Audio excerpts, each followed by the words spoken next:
استاد سوال من مقصد من اینه که پول من حج بر رسید، حج عمره به پول من رسید، لیکن من حج میخوام عمره که نگویتون، حج عمره گویتون، حج عمره نه، بهترش عمره، اینش عمره و یش بله حج.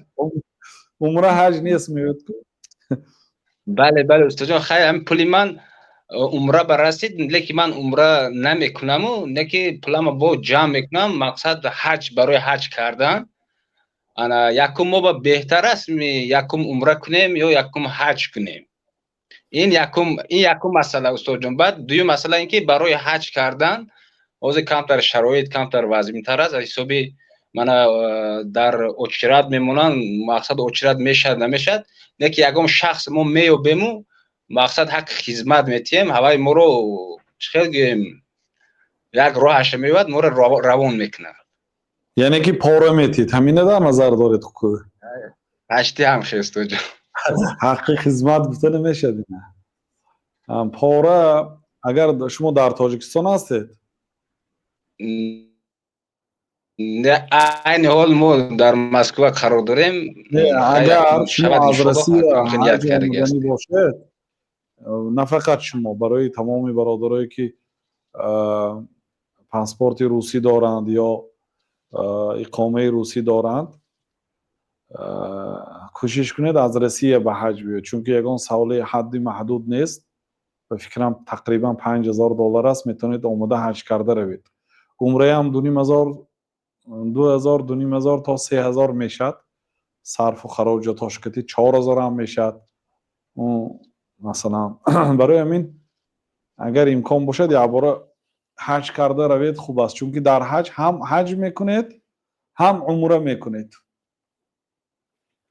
هم حج میکنید هم عمره میکنید، هر دو فرض از ذمه شما ساقط میشه. لیکن مثلا حج $50000 باشد، در یک کشوری قرار داشته باشید که حج $50000 یا من در اروپا 15000 یورو به 10000 قریب که یافت نمیشد قیمت باشد و عمره $2000 از اروپا حتی به $500 هم عمره کرده آمده میشد. مثلا $100 ویزا میگیرد، $200 بلیت میگیرد، $300 میرد عمره میکند، گاسینساهاش $10 است، 5 روز 6 روز 10 روز میگردد بیاد، یعنی $500 که دی عمره کرده میشد از اروپا. لیکن حج 15000 $20000 است. در این حالت عمره کند، یک تا فرض عظیمش ساقط کند، چون که اینش به قدرت دارد و اینش به حالی بری به این نزدیکی ها باوری دارد که در مدتی 5 سال 10 سال حالی حج کرده نمیتونسته باشد، عمره رود. لیکن اگر در همین در مدت 1 سال 2 سال اگر مبلغش جمع کند حج رفته میتونسته باشد، مانند مردم روسیه اینا حج روند. برادری که در روسیه هستید خاطر رسان میکنم، کسی پول دارید $5000 $4000 حج روید، این شرایط دیگه کسا ندارن، حالی از روسیه ارزان است حج کنید. و یک از سوالاتون هم خیلی فهمیده شد که گویا گفتنید که اگر رفت خودم نتونم یگان کسی اجاره گیرم، اجاره گیرید، اجاره هم همین پول است حاضر. یا از مدینه حج کردنم او در زمان ما 45000 ریال بود.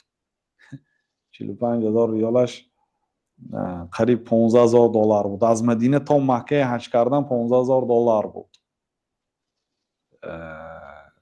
یعنی که برای تصریح میگیرد و شرکت به همراه میشد و گاسینسه میگیرد و همین چیزاش که دقتی مقصد در مینای مزدلفه جایهای بهترین اشغال میکند، برای همین نرخش قیمت خدمت رسانیش بلند باشد نرخش قیمت میشد. بنابراین حالا اما خودی مدینه چه خیلی که از گفتیم در زمان ما بود، حالی او 20 سال پیش، حاضر شاید به $100,000 هم حج باشد از مدینه و $15000 در اون وقت باشد. بنابراین یگان کسی اجاره گرفته نمیشد. پیشتر بود که حج رفتن آسانتر بود، آدم ها در غیر راه های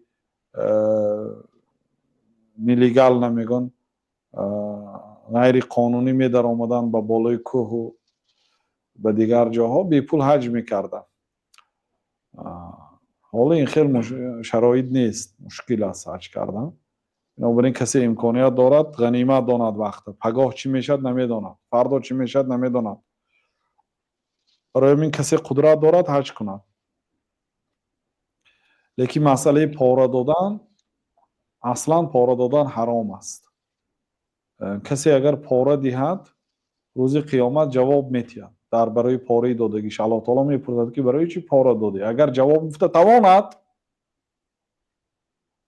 خوشم به حالش جواب گفته تواند یعنی با روی سرخ و با زبان برا اگر جواب داده تواند به سوال الله تعالی خوشم به حالش لیکن پرسیده میشد مثلا یک آدم سزاوار است حق دارد که حج رود لیکن او را نمیماند در همین حالت پول دهد برای احقاق حق برای حق را به حق رسانیدن پول دهد اجازت است لیکن وقتی شما پول میدهید یک کمبغل بیچاره بیراه کنند و به جای شما مانند در این حالت شما جوابگر است شما یک بیچاره کمبغل حقش گرفتید به زوری پول